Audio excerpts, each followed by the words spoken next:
বিচারপতি মানিকের বিচার হওয়া দরকার আছে না? বিচারপতি মানিকের বিচার বাংলাদেশের মাটিতে একদিন হবে, ইনশাআল্লাহ। ইনশাআল্লাহ। রাগ করতেছেন? পলকের ঝলক গেল, পলকের ঝলক গেল, থামিয়ে নেবে ঢাকা, ওদের সারা দেশটা বড় লাগে ফাঁকা ফাঁকা।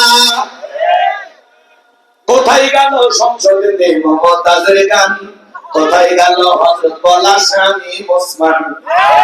70 রাকাত তাহাজ্জুদ পড়তো, বিরাট বড় আল্লাহর ওলি দাবি করতো, 41 সাল পর্যন্ত টিকে থাকবে আশা ছিল। কিন্তু 24 সালের 5 আগস্টে কি হবে আল্লাহর ওলিরা রাবিয়া বস্তিরা জানতো না। কথা আল্লাহ যখন ধরবে কিসের সাল রাখা, সেকেন্ড গণনা করতে পারবি। কথা কন বড় বড় কথা বলতো, মাইক ফেলে খেলা হবে, খেলা হবে। পুরো বাংলাদেশের মাঠ করে আছে, কিন্তু ওই পাক্কা খেলোয়াড় না। এরা তো পাক্কা খেলোয়াড় না, এরা পাক্কা দুর্নীতিবাজ। যারা দেশটাকে চুষে খেয়েছে, একেবারে দেশের অস্তিত্ব রাখেন মানুষ। একটা দেশের যে এইভাবে দুর্নীতি মানুষ করতে পারে বিশ্বাস হয়। ওরা নিজেদের পকেট ভারী করার জন্য এই দেশে এসেছে। আজকে আমাদেরকে এইভাবে বিপদে ফেলে ওরা পালিয়ে গেছে। আর যাই হোক, ওদের মায়া যেন আমাদের কলিজায় না থাকে। অনেকে এখনো মহব্বত দেখায়, যার বেশি মহব্বত 10 দিন আয়না ঘরে দেখে আসে, সব ঠিক হয়ে যায়। আমার ভাইরা, আমি কি কথা বলবো নাকি দোয়া করে দেবো? তাহলে নামাজ যদি নামাজের মতো আদায় করতে পারে, রিজেক্ট দেবেন আল্লাহ, আর সকল দিক থেকে নিরাপত্তা দিবেন কে? ভারত চমকায় লাভ হবে না। সিজদার মতো সিজদা দিলে আসমান থেকে আল্লাহ তাআলা আপনাকে আমাকে নিরাপত্তা দিবেন। ভারত কেন, পৃথিবীর সব শক্তি এক জায়গায়, বাংলাদেশের মুসলমানের কিছু করতে পারবে না।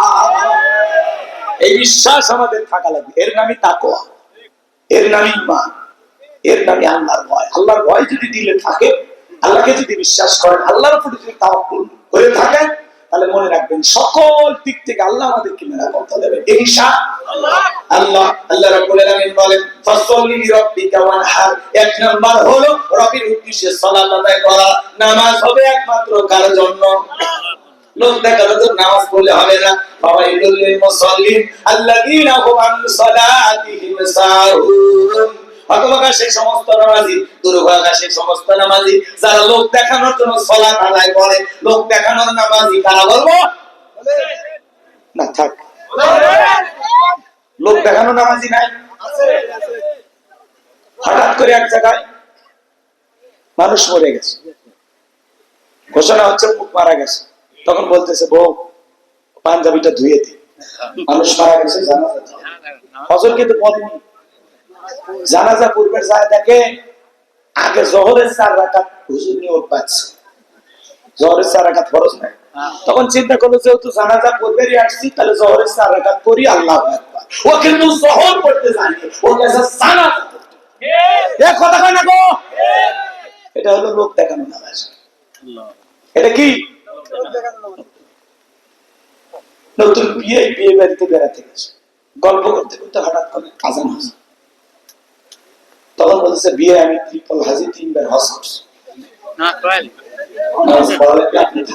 তখন বলতেছে, বিয়ে আমরা তো একেবারে অমুসলিম না, আমরা পড়ি মাঝে মাঝে সারি, চলে নাচতে যাই। মানে বিয়ের সাথে পড়ে তালে পড়ে নামাজ পড়ছে। ওটা হলো কি? লোক দেখা। নতুন জামাই শ্বশুর বাড়িতে বেড়াতে গেছে, দেখবেন নতুন জামাই যখন বিয়ে করে, শাশুড়ি কিন্তু ধমক দেয়, যাও তো জামাই, যাও তো মসজিদে যাও, সবার সাথে সালাম কালাম দাও, মুরব্বির সাথে ভালো ব্যবহার করো। নতুন জামাই কিন্তু আসে 2-4 দিন মসজিদে নামাজ পড়ে। এরপরে যখন 2-4 বছর পুরে তুন হয়ে যায়, 2-4টা বাচ্চা কাচ্চা হয়ে যায়, ওই জামাই সিগারেট টানতে টানতে গ্রামে ঠোকে। কেরে মবিতুল তোর নামাজ গেল কুটি? আল্লাহ, এই হলো লোক দেখানো নামাজ। কথা বুঝতে পারতেছেন? তো আমার দেশে নামাজি আছে 5 রকমের। 5-এর নামাজি, 7-এর নামাজি, খাটের নামাজি, ঠাটের নামাজি, ভোটের নামাজি। মানে বুঝলেন না? নিয়মিত যারা 5 ওয়াক্ত সালাত আল্লাহর হুকুম সঠিকভাবে পালন করে, খাঁটি মুমিন মুত্তাকি বান্দা যারা, এরা হলো 5-এর নামাজি। মানে নিয়মিত যারা 5 ওয়াক্ত সালাত প্রত্যেক দিন আদায় করে, এরা হলো 5-এর নামাজি। এরা কি? আর 7 দিন পরে পরে যারা জুমার নামাজ পড়তে যায়, এরা হলো 7-এর নামাজি। 7 দিন পরে জুমার নামাজ পড়ে যায় মসজিদে, টাইসে বালু থাকলে হুজুর টাকাটা হালাল করে নেয়। কি মসজিদের বালু খালি খাচ্ছেন আর বলার মতো মোটা হচ্ছে, মসজিদের খবর রাখছেন। আচ্ছা মসজিদের টাইসের বালু পরিষ্কার করার দায়িত্ব কি হুজুরের পাবে? সব দায়িত্ব কি হুজুরের? একে হুজুর দিয়ে আসাম ইমামতি খাদেমগিরি বেতন 3000। কত বড় জুলুম! কথা বল না কেন? সভাপতি এসে বলছে হুজুর ছেলে চাকরি করছে, দোয়া করেন, দোয়া করেন হুজুর। হুজুর এবার দোয়া ধরে কয় আল্লাহ, আল্লাহ সভাপতির ছেলে নাকি চাকরি করেছে, আল্লাহ আমার বেতন যেমন সভাপতির ছেলের বেতনটাও যেন তেমন। সেই দোয়া করছে সভাপতি হুজুর দোয়া বেরেক করেন, আর বললেন না আপনার কাছে এই দোয়া চাইছে বেতনে, আর আপনার বেতন যা আমার ছেলের বেতন তাই, এই হলে চলবে? তখন হুজুর বলতেছে আমার চলে আপনার চলবে না কেন? আপনাদের বেতন কোন কথা আছে, কথা হয় না গো? এরকম আছে না ভাই? এই হলো সমাজের অবস্থা। 3-4 হাজার টাকার ইমামতি করে, পাও থেকে মাথা পর্যন্ত যে পোশাক করছে, যে গেট আপটা নিয়েছে, ওটি তো 8,000 টাকা। কথা হয় না? কে দেয়? 2-4-5 হাজার পাই, কিন্তু হালালে এত বরকত, এত বরকত। কথা বলে ঠিক। আর 50,000 টাকা বেতন পায়, আবার মাস শেষে আরো 20,000 টাকা কিস্তি থেকে তোলে। শান্তি নাই গো। কথা বলেন ঠিক না? আমার ভাইরা মন খারাপ করবেন না। তাহলে 5 ওয়াক্ত সালাত যারা আদায় করে তারা হলো 5 নামাজি। 7 দিন পরে পরে জুমার নামাজ পড়ে যারা, এরা হলো 7 নামাজি। শোনেন, শুনে যান। বাংলাদেশে জুমার নামাজের জন্য মসজিদ থাকে 3 তালা বানানো হয়। ফজরের নামাজের সময় এক কাতারি মুসল্লি পাওয়া যায় না। এমন মসজিদ আছে মুয়াজ্জিন একাই নামাজ পড়ে। কথা কন আছে না বাবা? বিশ্বনবীর জামানায় ফজরের নামাজের দৃশ্য যেমন মসজিদ কানায় কানায় পূর্ণ ছিল, জুমার নামাজের দৃশ্য একই রকম। সুবহানাল্লাহ। খালি মসজিদটা সুন্দর বানাইলে হবে, আমাদের ঈমান আমলটাও সুন্দর হওয়া দরকার আছে না? মসজিদের নাম শুধু তাকওয়া রাখলেই হবে না, আমাদের অন্তরে তাকওয়া থাকা দরকার আছে না নাই? ভাই যারা জুমার নামাজ 2 রাকাত পড়ে খালি সালাম ফিরাইতে দেরি, মসজিদের বাইরে আসতে দেরি, ভূমিকম্প শুরু হয়। কথা কন ঠিক? আবার 7 দিন পরে সারা দেয়। তাহলে এই জুমার নামাজ পড়লেন, আসর মাগরিব এশা ফজর এগুলো পড়া লাগবে না? এগুলো কি ফরজ না? কথা কন এগুলো কি? তাহলে কেন পড়েন না? কেন পড়েন না?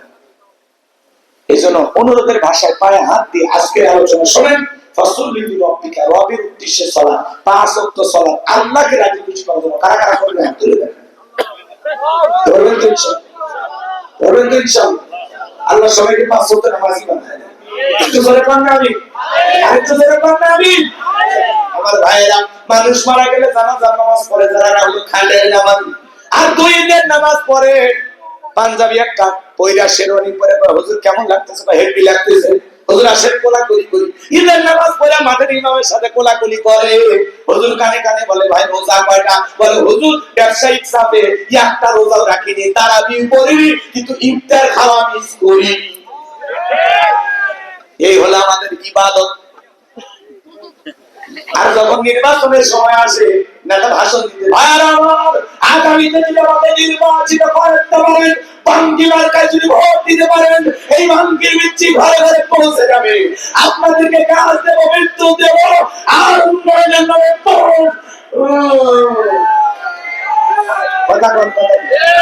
আমরা ওই নেতার কথা শুনে স্লোগান দেব, ভাই চরিত্র ফুলের মতো অপবিত্র, নামাজ পড়ে এক করতো, গাঁদা খাই পছন্দ, মুখরিদের কথা বলতো, শয়তানের 1 নাম্বার ভক্ত, হুজুরদের জন্য খুবই শক্ত, সুইচে খাই গরিবের ভক্ত। পোস্টারে লেখা আছে গরিবের বন্ধু, ভোট দিয়ে দেখেন গরিবের কয় নাম্বার শত্রু। এর কথা বল না কে? একটা বয়স্ক ভাতার কাট দিলে গেলে 2-1000 খায়, এরকম চেয়ারম্যান মেম্বার আপনাদের এলাকায় নাই? এটা ভারতে আছে। এই জন্য ভাই শোনেন, জানতার পিছনে স্লোগান দেওয়া যাবে না। 53 বছর বহু ভুল স্লোগান দিচ্ছেন, এইবারে না ঠিকঠাক স্লোগান কি কি বুঝতে পারতেছেন? সামনে চলেন। কষ্ট হয় আপনাদের? বুঝে শুনে নেতা খুশি, আমার ভোট আমি দেবো, যাকে খুশি তাকে দেবো, এই স্লোগান না। আমার ভোট আমি দেবো সৎ, যোগ্য, আমানতদার, আল্লাহওয়ালা, নেককার, নামাজি, ভদ্র মানুষ, তাকে দেবো। যে নেতা মসজিদের ইমামতি করার যোগ্যতা রাখে, ও সমাজের নেতা ও যোগ্যতা রাখে। মনে থাকবে তো ইনশাআল্লাহ। ভালো মানুষ দরকার, আমাদের ভালো মানুষ, যারা দুর্নীতি করে না।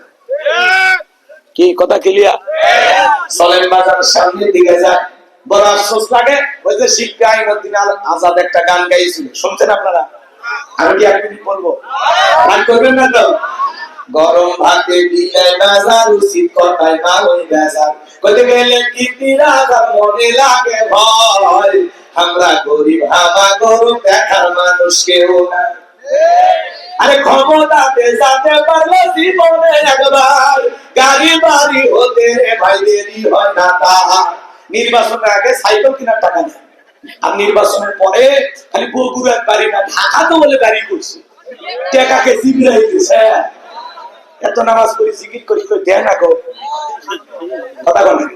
আরে ক্ষমতাতে যেতে পারলে জীবনে একবার, গাড়ি বাড়ি হতে রে ভাই দেরি হয় না তার।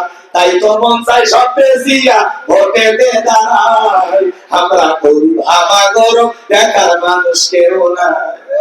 আরে ভোটের আগে সাধু চাচা কইলো আমাকে রে, এমপি যদি হতে পারি দেব গোলা ভরে, এমপি হয়ে এখন দেখি সাজার নাগাল কি না পাই, আমরা গরিব হামা গরম দেখার মানুষ কেউ না।